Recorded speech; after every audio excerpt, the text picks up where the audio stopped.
My name is Brian Murphy. I come from a little place called Ballygowan in County Down in Northern Ireland, and I'm running this little YouTube channel. It's really for Christians, but I'm going to use different language. Rather than biblical language, I'm going to use the language of a racing engine. Now, I want to just say who I am. I came from Ballygowan and I'm 61 years of age, and I became a born-again Christian in the year 1992. And it was really through a verse in the Bible that God spoke to me through. It's in John chapter 3 and verse 7. And it says, "Marvel not that I say unto thee, you must be born again." Now, whenever God speaks to you, you'll know about it.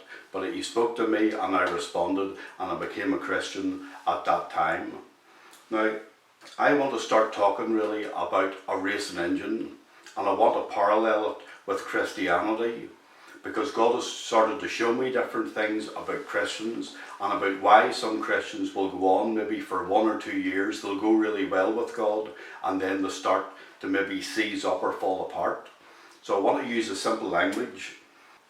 Jesus Christ spoke in the Bible. If you've ever read the Bible, there's Matthew, Mark, Luke and John. They're the first 4 Gospels. And whenever Jesus spoke to people, he spoke in ordinary language. He didn't use theological language. He used very, very simple language. He used the language of fishing, farming, and just everyday life, because people don't understand theology and they don't generally relate to it. So I'm going to use this language.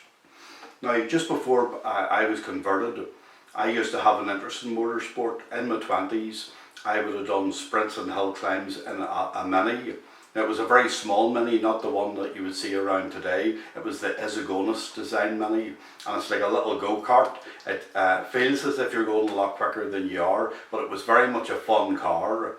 And I had a couple of friends, and we did sprints and hill climbs, and it was great fun at that time, but I also learnt a bit about engines, so it was good. The reason I'm doing this, God gave me a prophetic word. And prophetic words, you'll find it's a gift of the Spirit, and it's found in 1 Corinthians 14.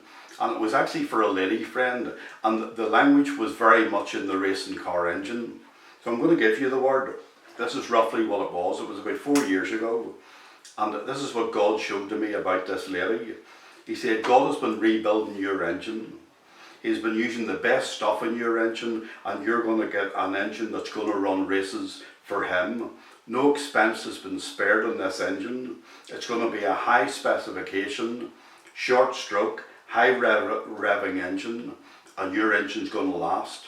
And it's going to last, and you're going to run many races for God. That might seem like a slightly strange word, but you got the message. My mother knew this little lady years ago, and she just referred to her as a little high-powered machine, because that's what she was like. Now, the main thought that I have is, God showed to me through this word that many Christians do have problems. And if you look at an engine, if you look at Billy Muskelly's video on an engine, you'll realise that an engine has a top end and it has a bottom end. The top end is called the cylinder head. That's where all the power is produced. The carburetors or the fuel injection system are bolted onto it. But the bottom end, it's where all the rotation and the movement goes on. There's pistons and connecting rods. I'm going to show you a piston, because you might drive a car, you've never seen this, but a typical car engine has got 4 of those. That's the piston, and that's the connecting rod. And the piston goes up and down in the cylinder, and the connecting rod connects that to the crankshaft, which causes the rotation in the engine. So whenever I'm doing my talks, I'm going to kind of use props like these just to try and illustrate what I'm trying to say. I've been praying for religion's revival in Northern Ireland.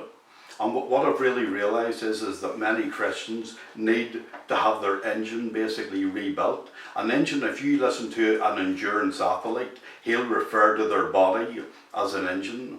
But as a Christian, you've got an engine, and it's a spiritual engine that keeps you going. And basically God is going to start, I believe, to rebuild people's engines, to make them go better, and to make them last the race for God. I've been praying for revival probably for 25 years. It has happened in the past. In 1859, there was a massive revival in the north of Ireland, and many, many people were saved through that revival. Again in 1921, there was another religious revival in Ulster, and many thousands of people again were converted. But many people now are praying for this revival to come again to our land. But God's going to start to work in Christians, and He's going to start to rebuild them. So I want to encourage you that even if you feel completely deflated as a Christian, you might feel as if your engine is clapped up, it's broken down and it's no good, God can rebuild you. All you have to do is come to Him and ask Him to help you in your Christian life and to rebuild you. So I'm going to do a series of talks. They're only going to last 5 to 10 minutes. And I'm going to use engine components and different things, but I'm just going to try and explain to people how they can move forward in God. So thanks for listening, and I would like you to tune in to Billy's little video. It's about the engine. He talks about it in detail. He's really a guy that I got to know 40 years ago. He's a very experienced guy. He's done body spraying, he's done mechanicking, he builds rally cars, he does different things. So he's got a lot of experience and he's got a lot of authority in that area. So listen to his short video talk and it'll help to introduce what I'm going to do in the future. So thanks for listening.